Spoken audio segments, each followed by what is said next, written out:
Bonjour à toutes et tous. Je m'appelle Elwarman sur YouTube, mais dans la vraie vie, je suis français et cartographe de formation.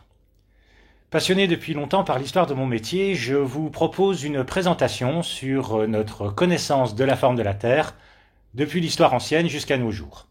Et parions qu'elle pourrait bien vous réserver quelques surprises.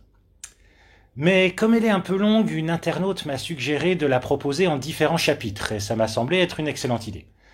Elle sera donc composée de 10 épisodes qui, vous le constaterez, ne suivent pas véritablement le découpage de l'histoire auquel notre école nous a habitués. Trop habitués même. Mais j'ai toujours tâché de vous expliquer les raisons qui m'ont fait choisir telle ou telle date comme charnière entre les différentes époques. Voici le plan global pour lequel j'ai opté. Vous pouvez mettre sur pause si toutefois vous souhaitez le détailler.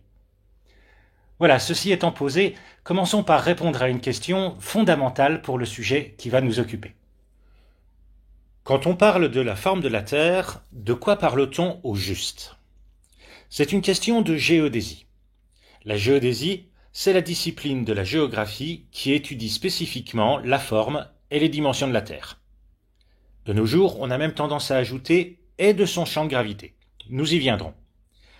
Et lorsque les géodésiens parlent de la forme de notre monde, il s'agit de la géométrie qu'il aurait, dans l'espace, si sa surface était en tout point à l'altitude 0. Pour simplifier, imaginez que la Terre soit entièrement couverte d'océans et figée la surface de l'eau. Dès lors, une bille posée en n'importe quel endroit de la planète resterait immobile, elle ne roulerait ni d'un côté ni de l'autre car il n'y aurait aucune pente. Elle serait pour ainsi dire à l'horizontale. C'est de cette forme dite horizontale en tout point dont il va être question. Ceci étant posé, commençons.